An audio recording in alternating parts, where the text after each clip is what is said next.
Selamat datang di Cryption, tempat di mana kisah horor bukan hanya sekedar dongeng, tapi jejak dari mereka yang belum benar-benar pergi. Matikan lampumu dan kunci pintumu. Karena mungkin saja cerita kali ini akan membuatmu menoleh dua kali pada saat malam hari. Saya Muhammad Damarirawan. Dan saya Lialan Mei Patricia Serrano. Dan kali ini Sobat Action, kami kembali lagi dengan sebuah kisah horor. Dengan berjudul Jangan Lihat ke Jendela. Gimana nih ceritanya? Jadi kita sebut aja ada si Rega, Hafiz, dan teman-teman cowok lainnya. Jadi di suatu malam, sekitar jam 9, jam 8, jam 9 malam, jadi mereka bertiga ini ada di sebuah asrama yang jauh dari perkotaan, dan itu di tengah-tengah hutan lah istilahnya. Aneh banget ya. Aneh. Ada asrama yang di sekelilingnya tuh nggak ada penghuninya. Ngapain juga bikin asrama di tengah-tengah hutan? Susah nggak sih pembangunannya? Janggal tuh. Oke, lanjut. Nah, di asrama itu kayak kejadian-kejadian yang aneh-aneh gitu udah kayak hal biasa gak sih? Udah sering terjadi. Udah sering terjadi. Tapi tiba-tiba di malam itu kayak di asrama itu semua listrik itu mati semua. Dan tiba-tiba si Hafiz, Rega, dan teman-teman cowoknya itu ngerasa kayak suasana itu jadi kayak dingin banget gitu. Padahal gak ada tuh tanda-tanda kayak ada mau hujan atau mau badai, itu gak ada. Di tengah semuanya kedinginan lalu mati lampu itu, tiba-tiba si Rega ngeliat ke jendela, tiba-tiba ada sosok cepat gitu dari jendela. Sampai semua pohon-pohon itu bergoyang semua.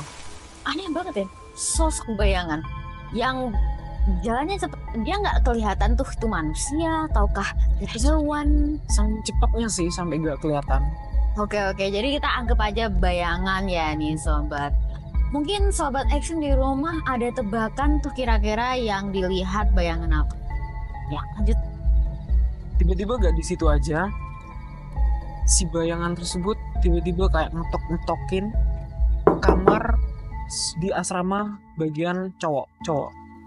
Ngetok pintu atau Ngetok jendela. Jendela ya.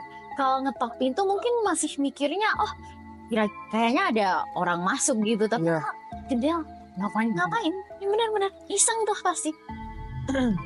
Tapi si Rega ini gak cuman berpikir negatif, dia itu berpikir positif. Karena FYI di asrama tersebut itu gak cuman ada asrama cowok, tapi itu kayak 2 lantai. Bagian atasnya asrama si cewek, yang bagian bawah itu asrama si cowoknya. Tiba-tiba Rega kan ngedenger suara ketokan itu, mungkin iseng nih yang dari atas. Oh, miranya ulahnya si cewek kan ya. Akhirnya Rega itu naik ke atas buat nanyain di asrama cewek apa ada salah satu personil cewek dari asrama cewek itu ada yang usil gitu loh sama laki-lakinya di asrama cowok. Dan jawabannya yang bikin gak duga-duga buat si Reganya, si ceweknya bilang gak ada satupun dari si cewek ini dari asrama cewek yang sampai turun ke bawah jam 8-9 malam itu buat ngusilin ke anak-anak asrama cowoknya. Tapi itu masuk akal sih kataku Kak Damar. Soalnya aku pribadi aja ya sebagai cewek, ya kalau udah jam 8-9 malam ya udah larut posisinya dan udah lewat maghrib bahkan, ngapain juga kita keluyuran keluar dari kamar asrama. Kalau yang cowok aja takut sampai nanyain yang ngecewek, aku yakin yang cewek pasti lebih takut lagi. Karena posisinya juga aura dingin mencekam, dan mati lampu total. Itu pasti udah seliputan semua sih yang cewek, aku yakin. Lanjut. Jadi gimana tuh akhirnya? Akhirnya si Rega itu bilang semua personil cowok-cowoknya asrama cowok, kalau emang kita itu udah gak bisa gitu tidur di asrama cowok. Akhirnya si dari orang-orang cowok ini mutusin buat pindah tidur ke aula. Jadi di situ ada aula juga, aula buat cowok, aula buat cewek. Gitu. Jadi mereka semua, kenapa kok pindah di aula? Soalnya mereka itu lebih ngerasa safe karena jendela-jendela di bagian aula itu terasa lebih tinggi dan lebih aman aja di situ.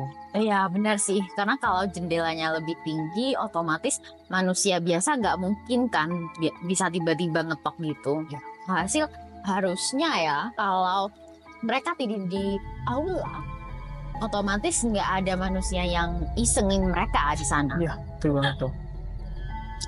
Karena mereka udah ngerasa kayak aman, akhirnya mereka tidur nyenyak sih di sana. Tapi nggak sampai di situ aja. Di jam 2:10 dini hari, salah satu dari mereka itu ada terdengar lagi ketok-ketok di jendela. Dan itu berulang-ulang kali sampai akhirnya mengganggu semua orang-orang yang ada di aula dengan suara ketokan-ketokan itu. Yang pertama ketokan dari depan, dari jendela depan, ketokan dari jendela samping, dan juga ada jendela bagian atas di aula diketok-ketok lebih bentak lagi. Oke, jadi just to be clear nih ya, awalnya kalau misal kita bayangin di aula nih lebar dan banyak banget jendelanya, awal tuh berarti dari depan. Dari depan. Terus lanjut ke semua bagian yang ada kacanya Bisa dikelilingi ketok. Jadi bergema gitu ya kesannya. Dan ya aku yakin kalau udah bergema gitu sih nggak mungkin mereka bisa tidur nyenyak ya. Alhasil semuanya bangun tuh. Alhasil semuanya bangun dan mereka semua ya pasti ketakutan dong. Mereka semua akhirnya merinding lagi dan ketakutan. Di ketakutan semua anggota cowok itu ada salah satu anggota dari mereka, kita sebut aja Hafiz. Dia itu inisiatif buat ada apa sih yang terjadi di luar itu. Akhirnya si Hafiz ini mau lihat ke jendela karena jendela itu terlalu tinggi. Dia itu mau bawain tangga gitu. Oke, jadi idenya dia tuh tangga kayu nih ya yang bisa dibawa, bisa ditaruh di dekat jendelanya. Oke, jadi idenya biar dia bisa naik terus dia bisa ngintip gitu ya apa yang ada di luar jendela. Karena udah kayak keganggu banget dan apa sih ini, ada apa yang terjadi gitu di luar sana. Untungnya si Hafiz ini berani gitu. Akhirnya Hafiz dia masang tangga, lalu dia naik, lalu dia melihat isi di luar sana, dan Gimana? justru itu bukan solusi. Tapi tiba-tiba mata si Hafiz warna merah dan mengeluarkan air mata terus.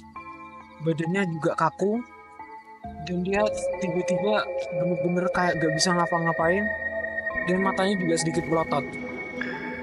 Tiba-tiba anggota yang di bawah, cowok-cowok yang ada di bawah merasa kayak lebih takut lagi, ada apa yang terjadi sama si Hafiz.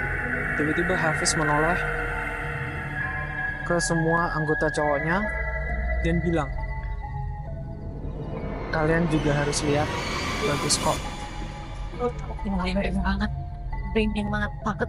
Coba sobat action, kalian bisa bayangin nggak kalau misal temen kalian awalnya cuma mau lihat ke jendela, tapi tiba-tiba dari jendela nih ya noleh. Kalian semua harus lihat, bagus kok. Merinding nggak tuh Kak Damar? Nggak bisa bayangin. Wah, aku kalau jadi anak-anak asrama sana udah kabur kali ya, aku udah pipis kali aku. Udah gak bisa bayangin sih. Oke. Apalagi semua anggota cowok-cowok yang ada di bawah sana itu kan Nggak seberani si Hafiz ya. Hafiz. Dari awal mereka udah takut, udah keder. Makin lihat si Hafiz kenapa-napa pasti mereka langsung kapok, nggak mau ngeliat jendela lagi. Ya. Oke. Tapi gimana tuh akhirnya kabarnya si Hafiz dan teman-temannya?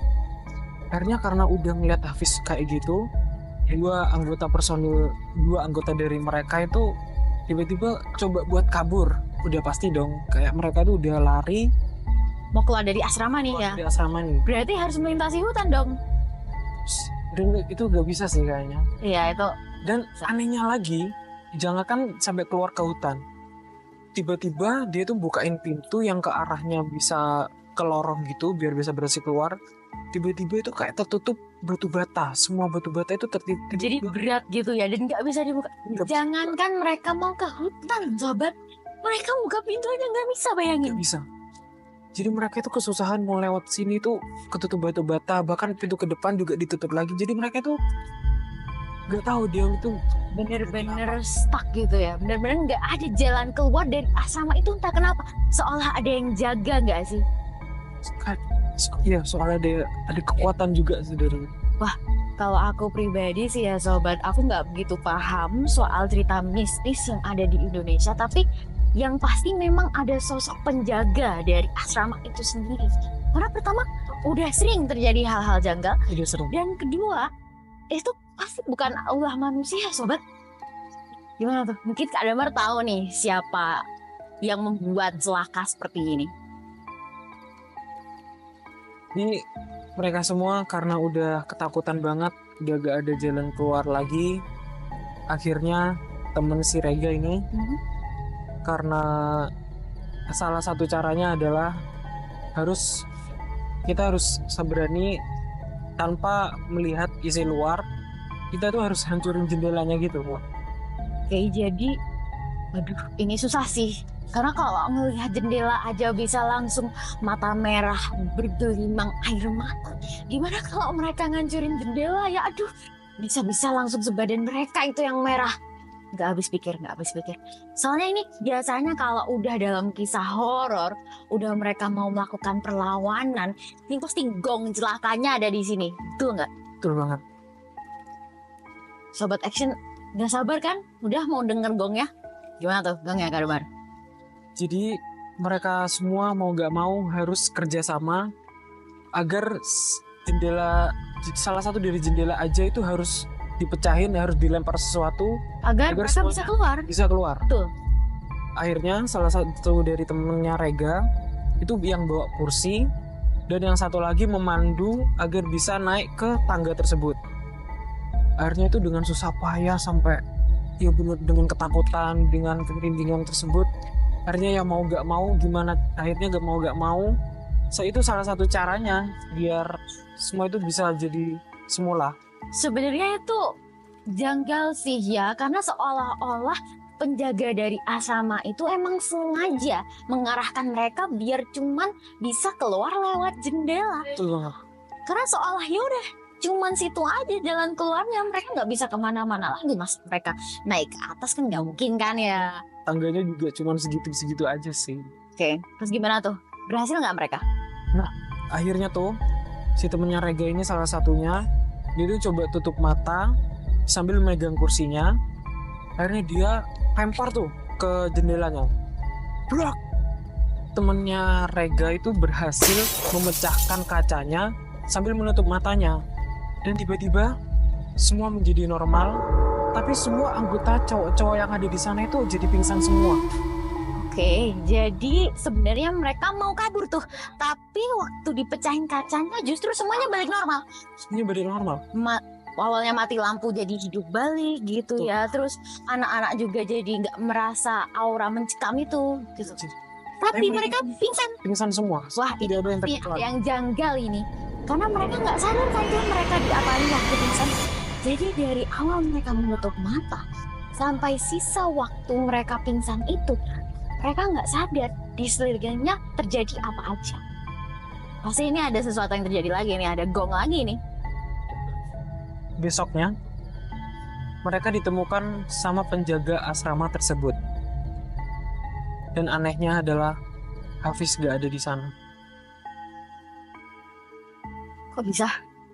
Jadi waktu si penjaga asramanya ini bersih-bersih, Justru? nemu jejak kaki basah. Dan penjaga asramanya juga menemukan jejak kaki basah dari luar yang masuk ke dalam. Tapi anehnya, gak ada jejak yang keluar. Janggal ya ini. Itu udah selesai di sana aja tuh ceritanya. Kita gak tahu kelanjutannya apa yang terjadi sebenarnya, kita gitu gak tahu. Gimana nih Sobat Action? Sobat Action tapi paham kan sama endingnya? Berarti ada jejak yang mengarah ke tempat Hafiz terakhir berada. Tapi terus seolah hilang aja gitu. Seolah dibawa ke dunia lain. Benar nggak tuh Kak Damar? Seret ke dunia lain sih. Atau mungkin nggak emang langsung menuju ke alam lain yang kita nggak tahu nih. Wah gimana tuh menurut Sobat Action? Kira-kira kalian tahu nggak nih Hafiz kemana? Atau mungkin kalian udah mendengar cerita ini sebelumnya, kan kita juga nggak tahu ya. Nah, mungkin bisa ditulis tuh di kolom komentar Sobat Action kalau ada yang tahu atau mungkin ada yang mau menebak. Terima kasih telah mendengarkan kisah kali ini. Dan jika kalian merasa bahwa ada yang mengawasi kalian pada saat malam hari, mungkin saja itu bukan hanya rasa takut kalian, akan tetapi tanda dari mereka yang kisahnya belum benar-benar usai. Sampai jumpa di Cryption, tempat di mana suara dari kegelapan Tak pernah benar-benar hilang.